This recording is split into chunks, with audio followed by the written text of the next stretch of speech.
completely different things that exist in different jurisdictions of the law that are similarly named.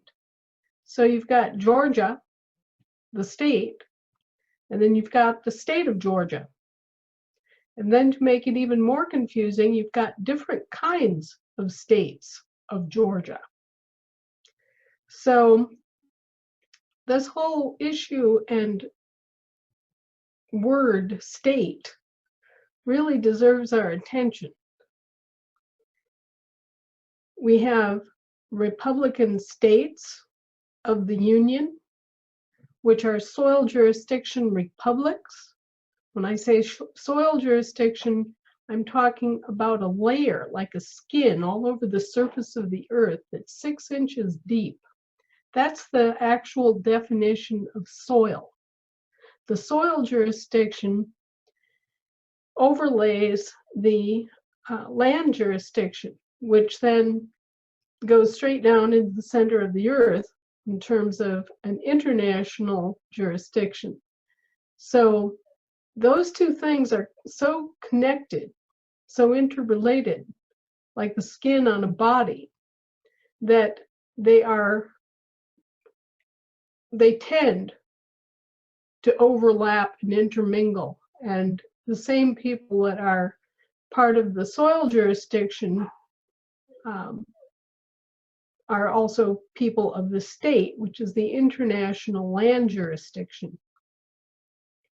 So when you sign up in a lawful assembly with your state assembly, you also automatically are populating your county assembly, which is soil jurisdiction, as well as the state county jurisdiction, if that makes sense. Vice versa, if you were to sign up in the opposite way, if your state were to organize from the county up instead of the state down, you would still be populating the state. So when you walk into your state assembly and you do your paperwork and you become a member of your state assembly, automatically there is another recording taking place that is logging you in for the county that you come from within that state. And when all of this comes together, you'll have a body of people that actually represent the physical state. Now, if you go the other way and look at it in terms of organizing a state of state, which is a business, and you operate with a different kind of citizenry, you wind up with a completely different result. And so what we're trying to do is organize the actual physical resources, the living people, the physical state, in a way that is politically active and effective in being able to then come forward and take care of our own business, which has not happened in 150 years. So we're starting out back in 1860, basically, and having to come forward 150 years. This hasn't been done in all that time. So most of the things that you're familiar with and that you think of as your government or your state are actually not. And we'll get into that, I'm sure, but I just wanted to make it clear that the state of state is not a state, and that we are organizing an actual physical reality with living people and actual rocks, trees, grass, that kind of state. I hope that answers the question. Perfect. And Anna, where does the definition of the soil come from originally, the 6 inches of soil? British land law. An awful lot of what we have as our body of law came from Britain, and Britain in turn inherited a lot of their law from Rome. So there's a mixture of Roman, British, and then a thin layer of American common law on top of that. You have to remember that our American common law had about 400 years to develop before the more recent events that have served to undermine it and make it less and less common. But, and I mean that in the sense of being available and being known and being practiced. So the definition of land and soil came to us from the British common law, and it continues to be adopted and used in that sense and in that definition pretty much worldwide. Over the last 100 years, we've seen a vast movement toward incorporation and toward what I call corporate feudalism. And as a result, we don't hear as much about the land and the soil. We don't realize that that's a separate jurisdiction. We don't understand the land law that underlies it. We don't understand the soil law that underlies everything. But for our own sakes, and for the sake of our children, we need to remember this in order to take the rightful place away from these corporations, which are otherwise just riding roughshod over us and creating an entire new social milieu that will basically be not friendly to humans. I can't describe it any other way. Corporate feudalism is an evil, in my view, because it makes corporations more important than people. And there would be no corporations if not for people. The idea behind corporations was that they would serve the interests of humanity. And when they cease to serve the best interests of humanity, then we have no reason to give them privileges to exist, privileges of bankruptcy, or anything else. I'm very much in favor of liquidating corporations that are caught involved in criminal activity. And not enough has been done toward this, obviously, or we wouldn't be in the situation we're in. I didn't mean to get sidetracked there, Terry. I hope I answered the question. Yeah, that was wonderful. And I totally agree with you. I think the request you've made of the Pope to not allow these corporations to just go and create another spinoff and start the fraud all over again, that makes no sense. We have to put a stop to it. So your demand to do that of the Pope, I think, is very spot on. So moving on to the second question, and this comes from Tom in Orlando. I am a law enforcement officer. I thought I was a peacekeeping official. Now my wife is telling me I am not. What gives here? Okay, well,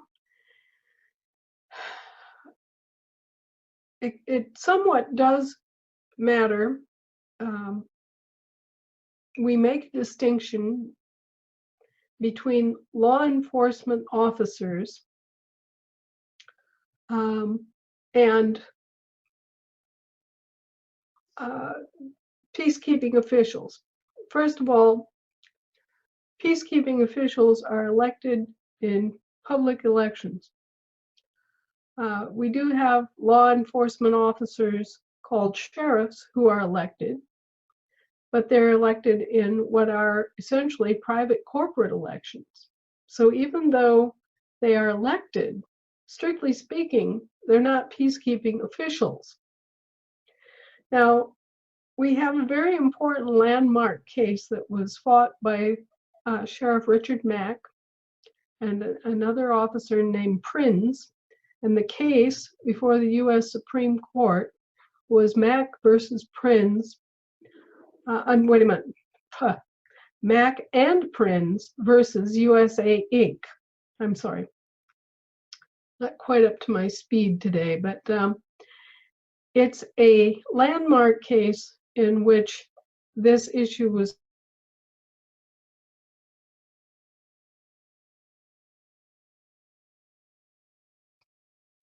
and it was decided that yes, they could. However, it may not be part of your job description, therefore is a matter of your personal discretion.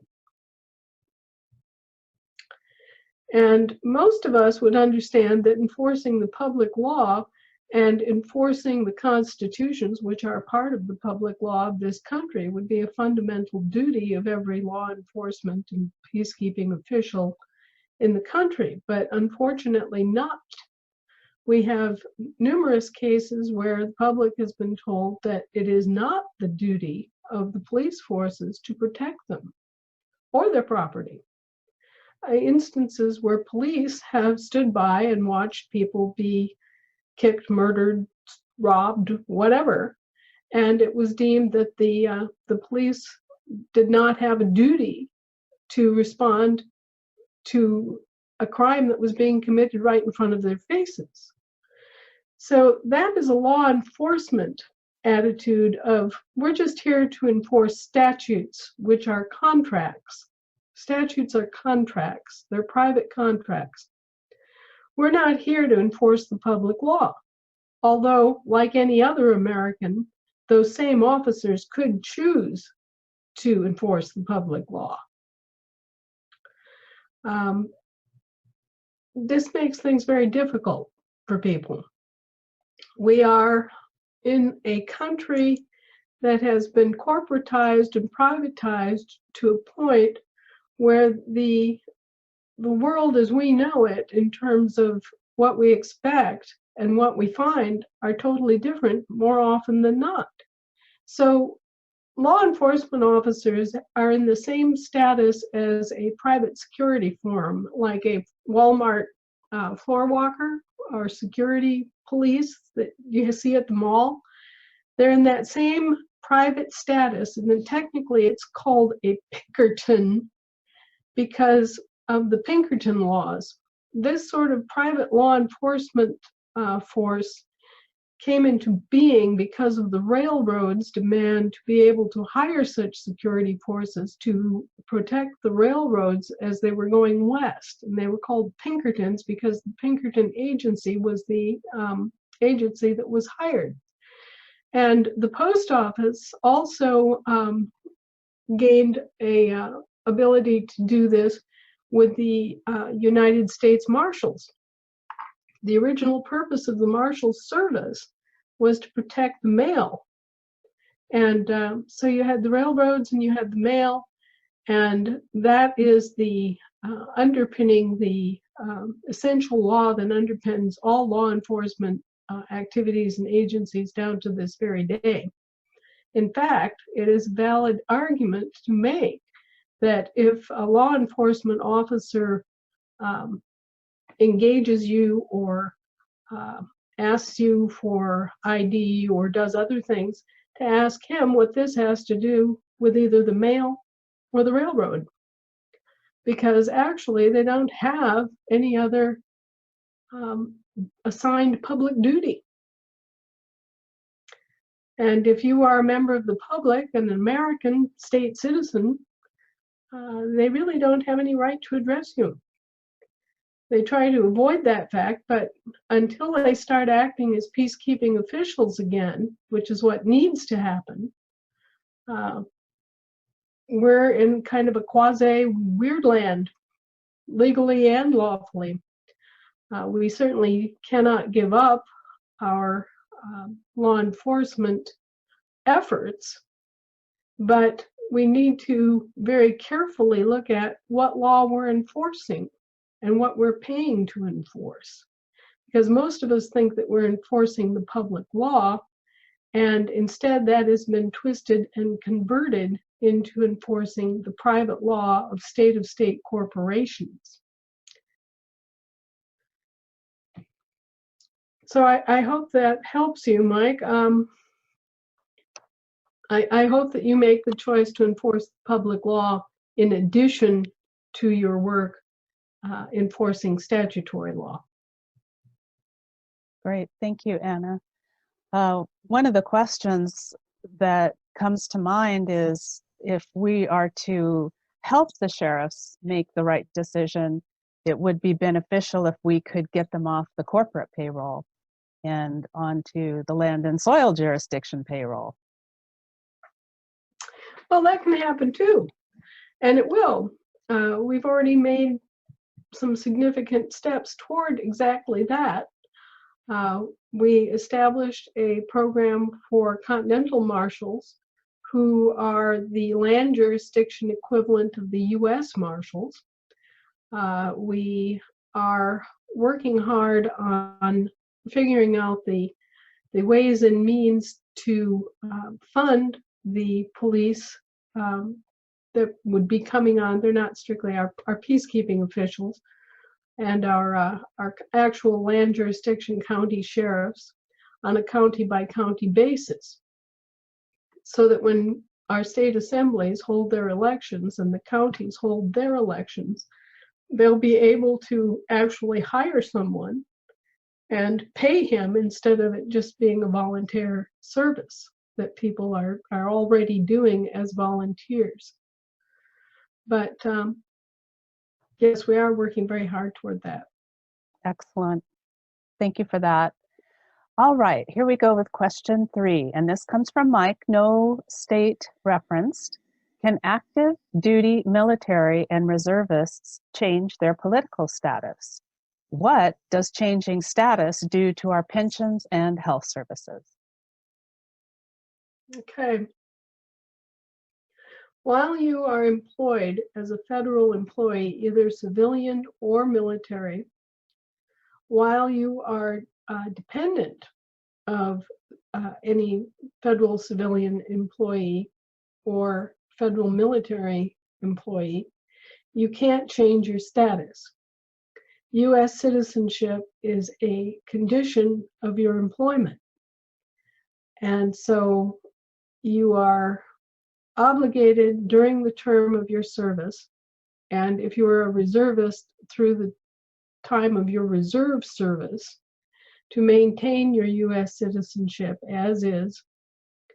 And then afterward, when you actually retire and are no longer receiving a paycheck and are free of the service by being discharged honorably from the military or by severing employment with the federal employer, you send them an official letter, a registered letter, very simple, just simply noting and giving them notice that you are returning to your birthright political status and going home to the land and soil of your state. Otherwise, there's a continuing presumption that you just stayed in U.S. citizenship status, and they will continue to bill you and treat you as if you were a U.S. citizen indefinitely. So military and federal civilian employees have to take an additional step, and for that purpose, a registered letter with return receipt requested, and of course, keep your records and mailing receipts so that you can prove that you did give your federal employer notice, in addition to the regular paperwork that the rest of us all go through. Most of us have never been employed by the federal government in our lives, and most of us have never been employed by a state government in our lives. So there's really no obligation on our part to give them any special notice other than the notice that we provide when we serve copies of our paperwork on the Secretaries of State. But for the military, yes, you have been actual federal citizens officially, and severing from that does take a little extra effort. The situation with military benefits and retirements is very similar to federal civil service benefits and retirements, and also to Social Security, which is actually a federal employee retirement program that most of us were never eligible for. So you can kind of lump all of those together. Social Security, military retirement, pensions, benefits, and federal civil service are all basically connected and related. And when you change your political status and go back to being Joe American on the land and soil of your state, the question then arises, are you still going to be able to access your pension and your earned dividends and your medical services? The way I explain this is, imagine that you took a job in a foreign country. Say that you went to Saudi Arabia to work in the oil fields, and you stayed there with your family for a dozen years and vested in the retirement system of the oil company that you worked for. During the time that you're in that job, you follow the law of the country where you're located. And you also follow the internal law of the corporation that you work for. Then after you retire from that and decide to go home, what happens? Okay, you return home and you come under the law of the country you're returning to. If you're an American who went to work in Saudi Arabia and you come back to America, you return to American law. And obviously, any pension that you earned from that foreign corporation is still owed to you. It's the same way with all of these federal retirement programs. They still owe you every bit that they ever owed you, regardless of any change in your political status, once you retire or sever your employment with them.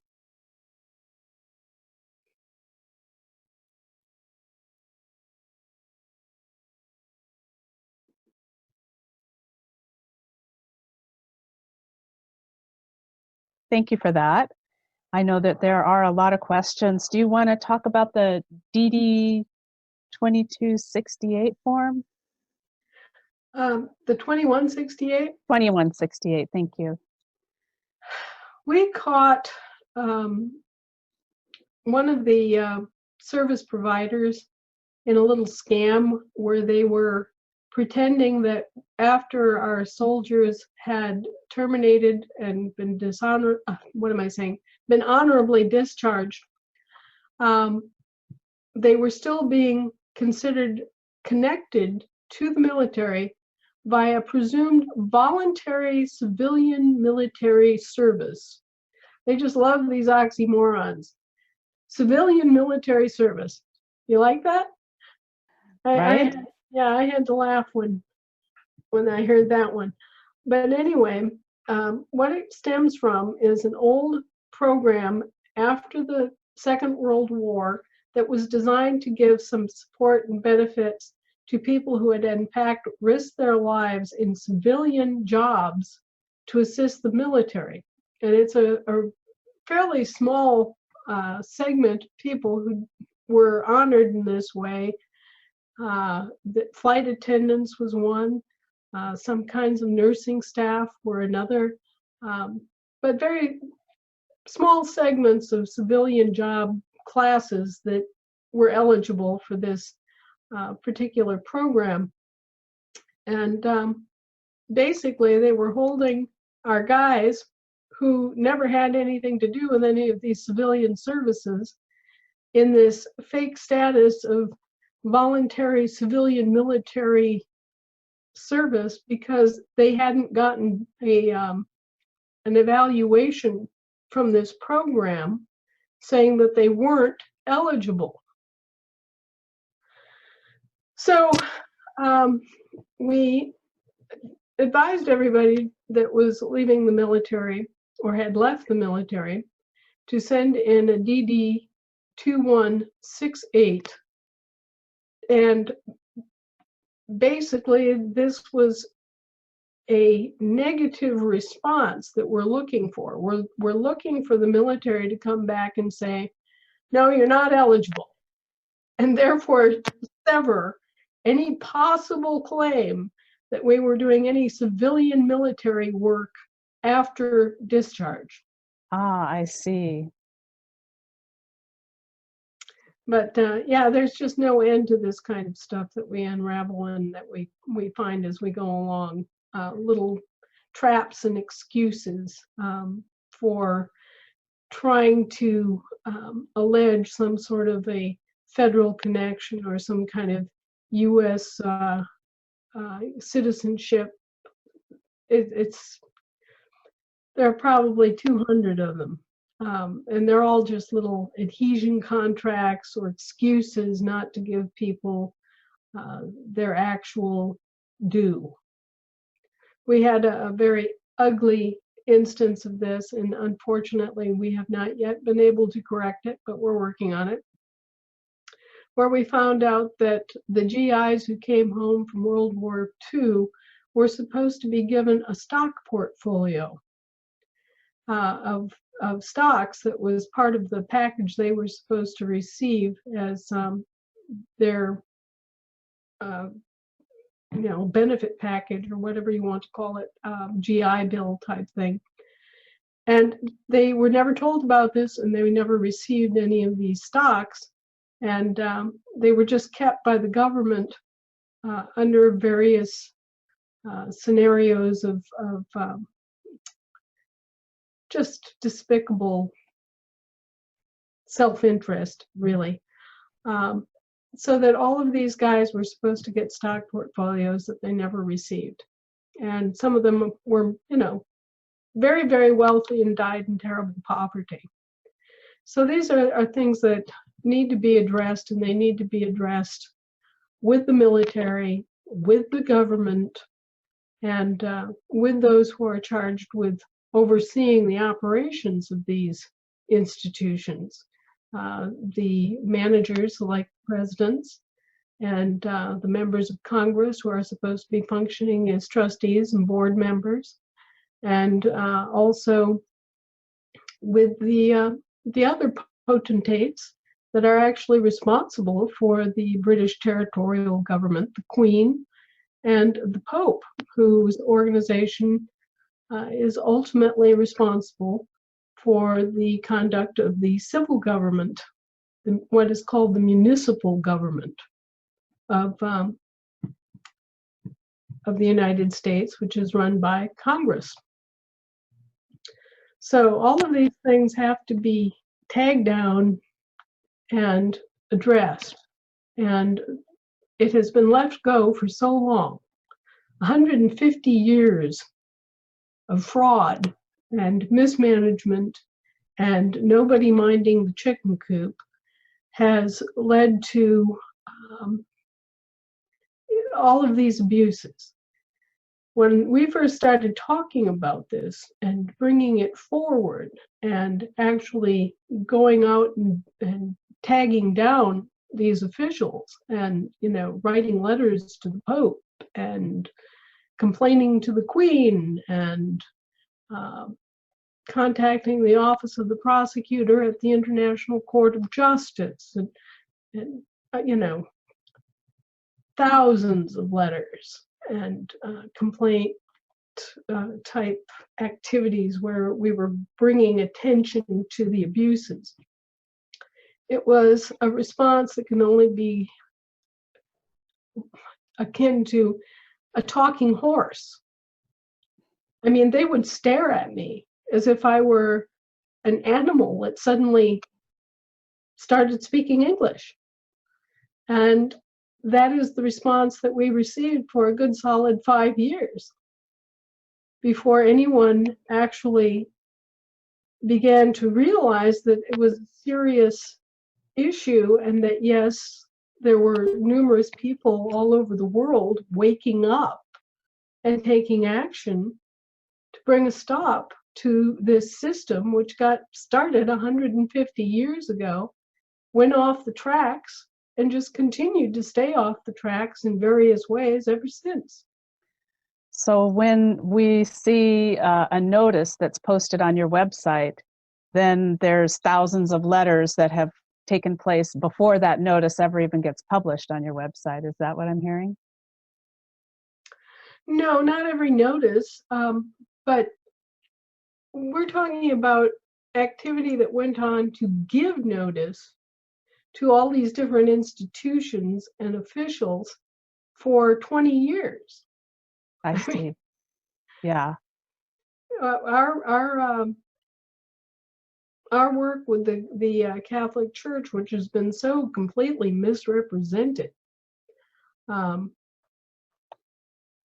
that began back in 2008, and it took me about 6 years to give notice to all of these various institutions: the Universal Postal Service, the UPU, the Union, Universal Postal Union, all of the various governments of all the different countries, over 200 of them,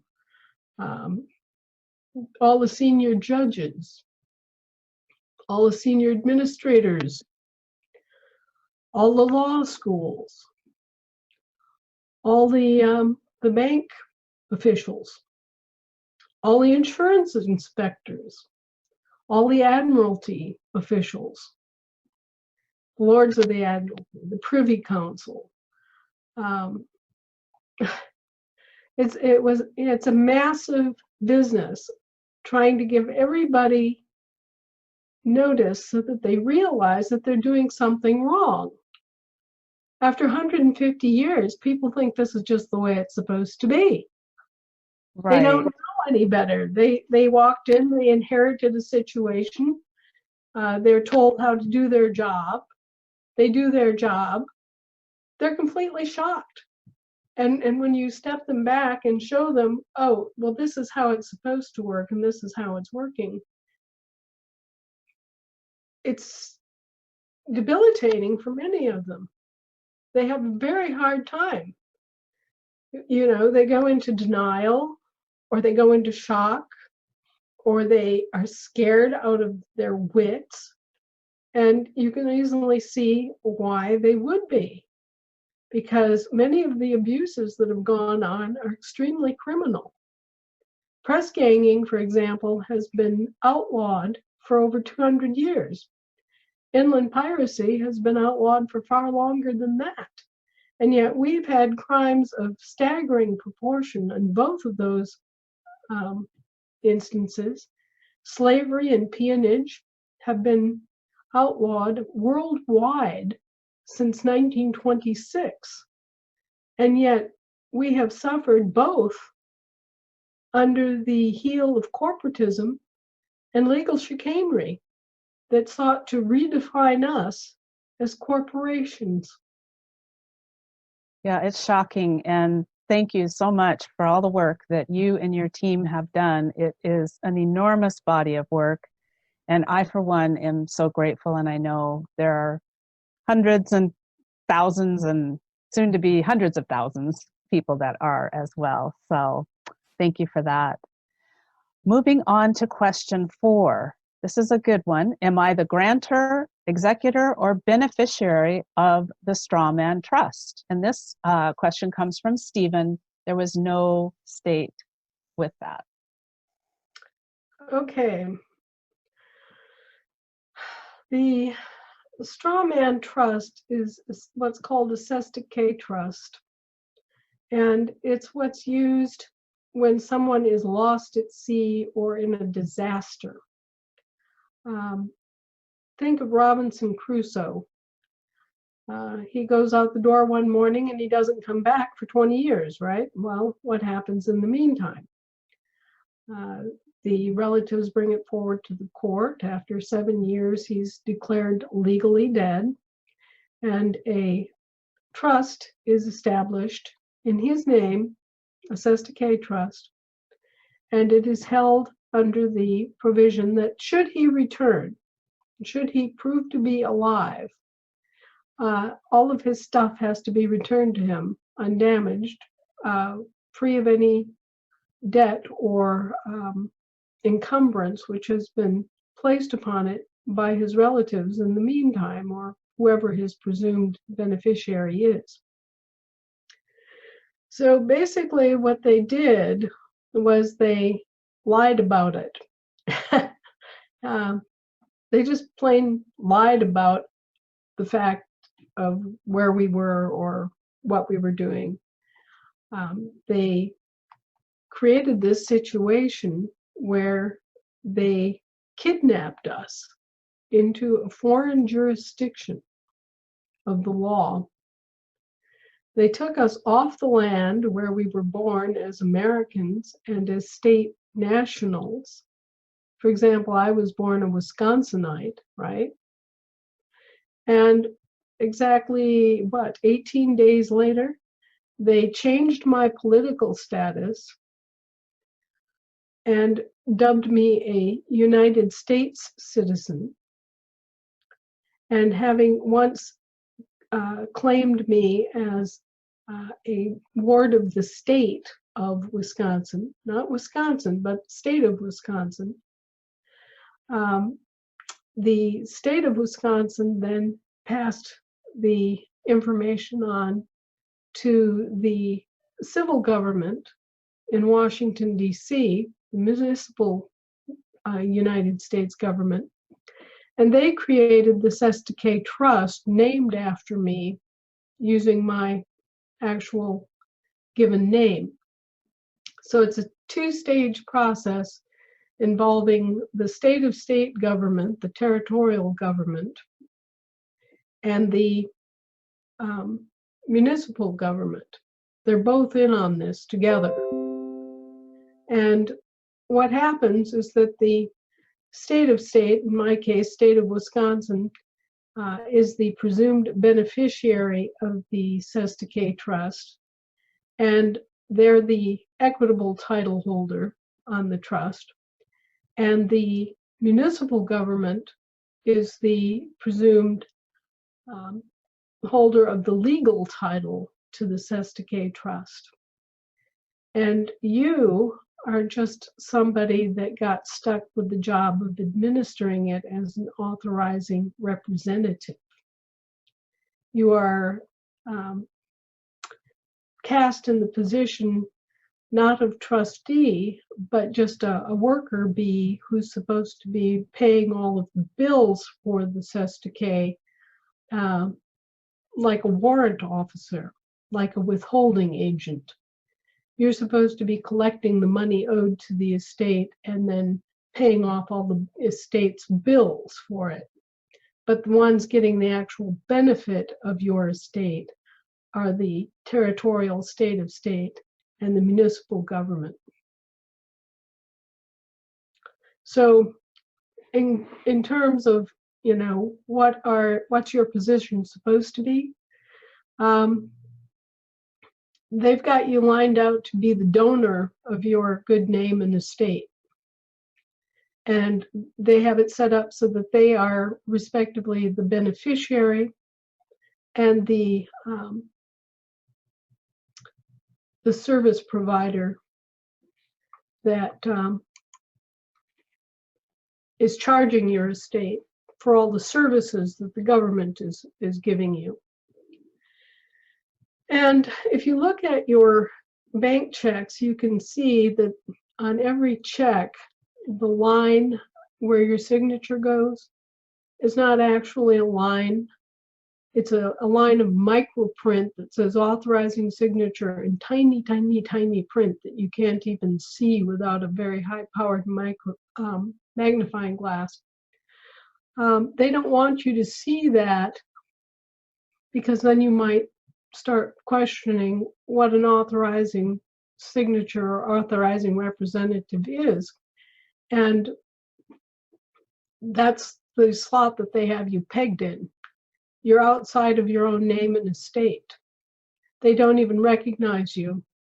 When you walk into the courtroom and you stand up in response to your name being called, the actual defendant is always a municipal entity of some kind, either a public transmitting utility or a public charitable trust or a cesticate, whatever it is that they've named, it's going to be a municipal entity.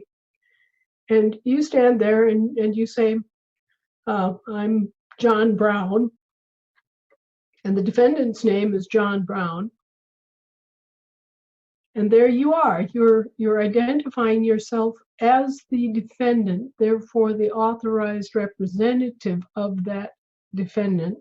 And the judge turns around to you and he says, well, why aren't his bills being paid? You're the warrant officer. You're the one responsible for transferring the credit owed to his account. See, they gave you this job and they never told you what it was or how to do it. And so by default, you wind up getting stuck paying the bill for their benefit, for their estate. That's the entirety of the mortgage scam too, that it's their mortgage. You're paying their bills. You never actually got a loan for anything. All you got were a bunch of IOUs that you then passed on to other victims of this scam who received nothing but more IOUs that are all worthless since 2009, which is another fact that they don't want to deal with.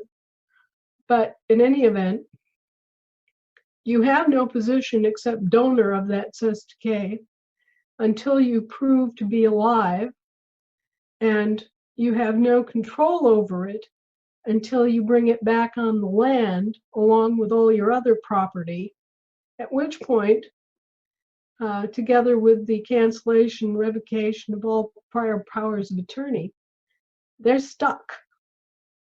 They can no longer continue this game, which is part of the reason, other than protecting yourself, that people should fill out the paperwork and get it on the record.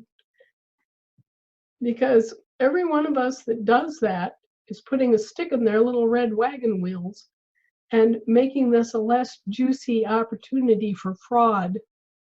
Because that's what it is. It's just gross, constructive fraud that is being practiced against babies and women who have just recovered from childbirth, who have no full disclosure on any of this.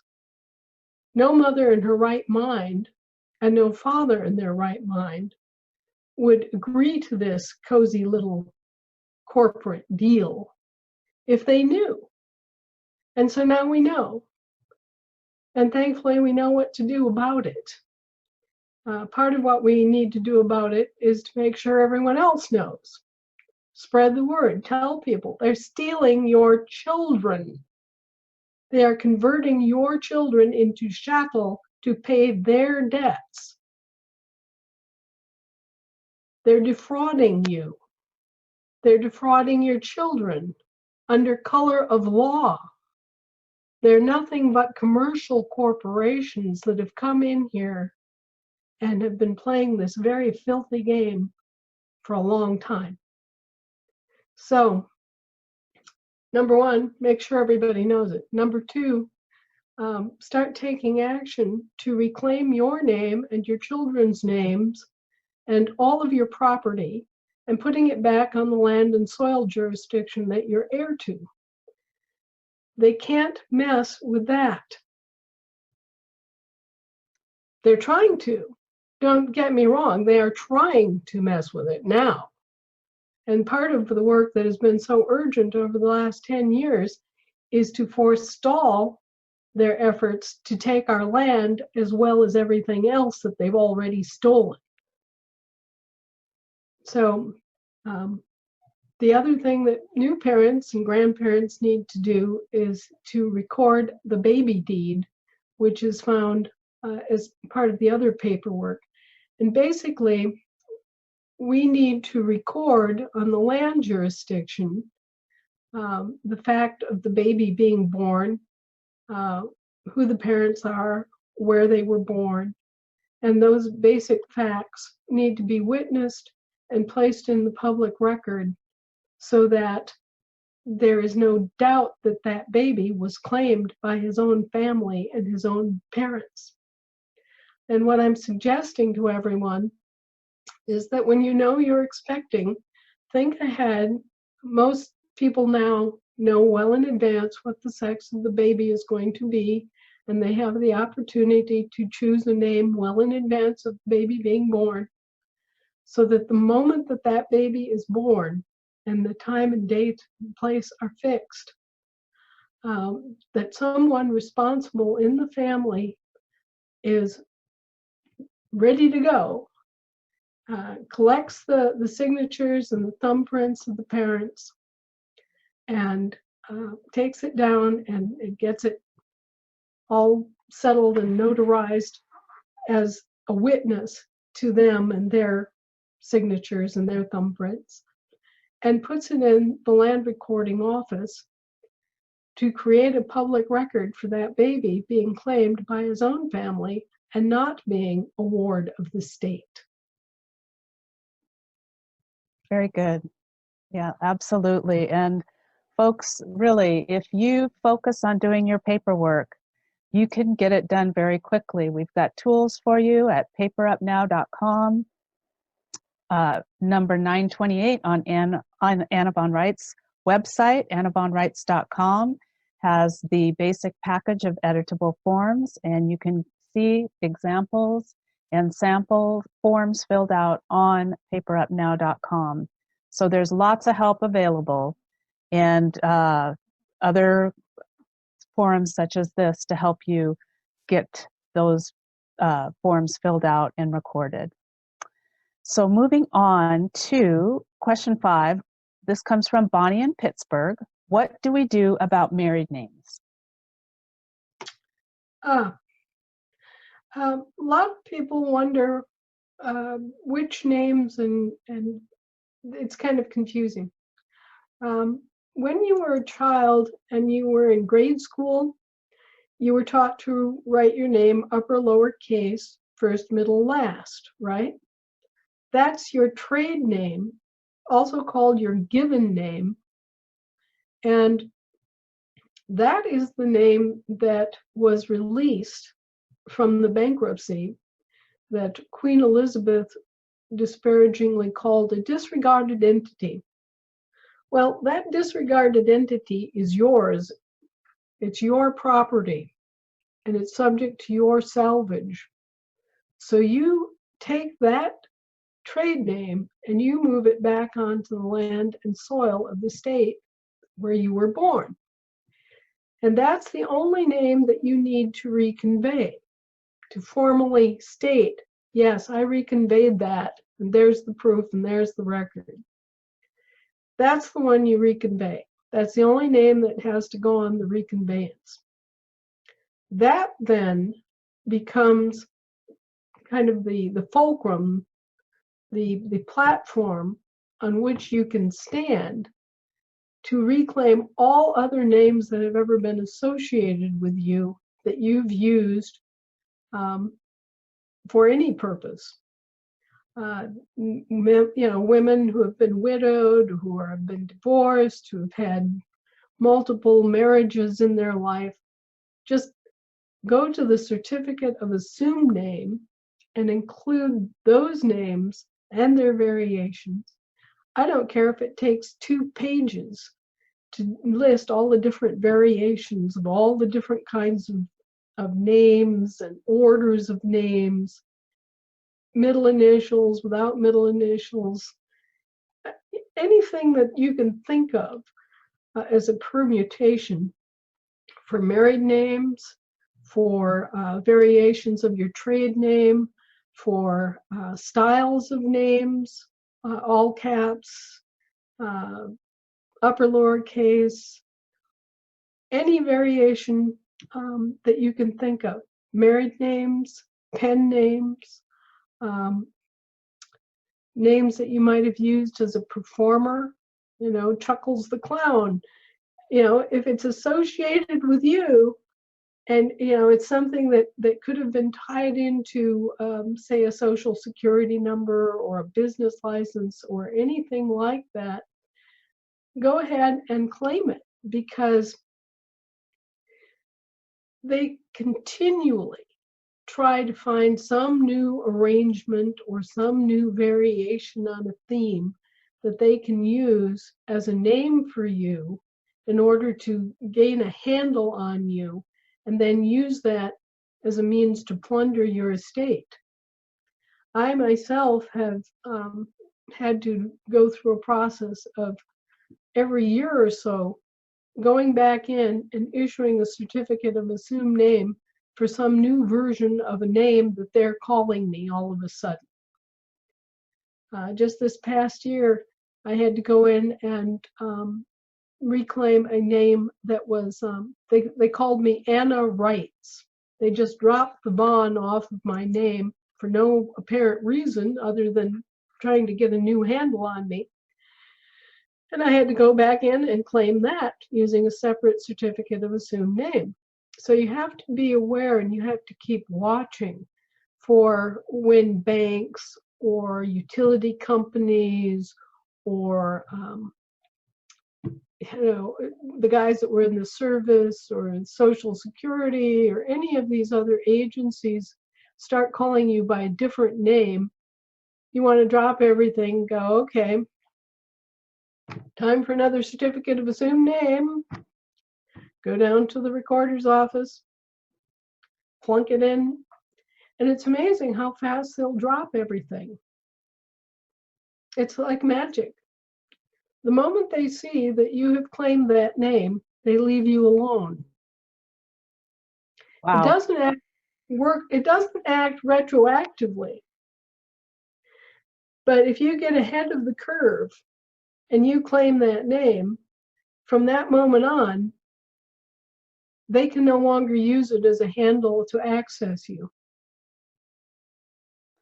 So interesting. So what I'm hearing you say is that if, for example, I've already recorded my certificate of assumed name and a corporation comes after me using a different version of my name, then I should just do an addendum to what I've already recorded with the certificate of assumed name with that new name in the form, and then record it as an addendum to the package I've already recorded.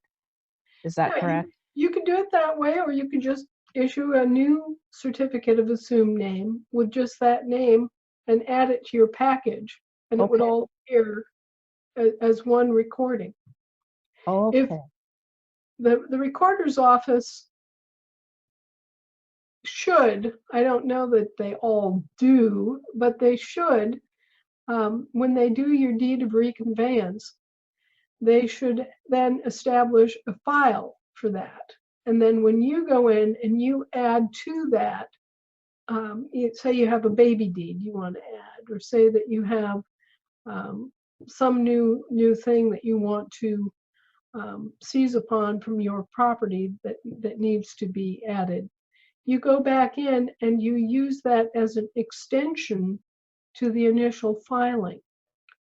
And then it all comes clumped together as one file. And believe me, when they go looking at that one file, the mouths drop open and the lawyers go beep, beep, beep right out the door. It's wonderful. Yeah, that is a good feeling. So we are at 6:57 right now. Would you like to take one more question, or how are you feeling? I know you've been battling this bug. I'll take one more if I can get through it. Okay. I am confused. How can something be unincorporated and corporate at the same time? This is from Lee in Virginia. Oh, that's a really good question, and a lot of people are confused. Unincorporated, focus on the in incorporated. Unincorporated means that you are not getting a charter from some other entity that is sponsoring you or protecting you or giving you bankruptcy privileges or something of that nature. So a corporate entity can be unincorporated. For example, an unincorporated mom and pop shop, Bill's Bicycle Shop. It's corporate in the sense that the name Bill's Bicycle Shop is a legal fiction, right? But it's unincorporated in that it is a self-supporting, independent legal fiction that belongs to Bill and his family. It's not something that depends for its existence on a charter from the state of Washington, or that depends on a U.S. Commerce Department charter, making it an incorporated franchise of the United States Incorporated, for example. So an unincorporated business can still be considered corporate in the sense of being a legal fiction, but it is privately owned. Does that help? I hope. I think so. I think it is really takes practice to understand who you are and what jurisdiction you're in. And we've been practicing in our assembly on understanding the difference between unincorporated, corporated, soil jurisdiction, land jurisdiction, and all of that. So it definitely does take practice. Thank you so much, Anna, for all of the questions that you've answered this evening. I know that everyone is excited to join you again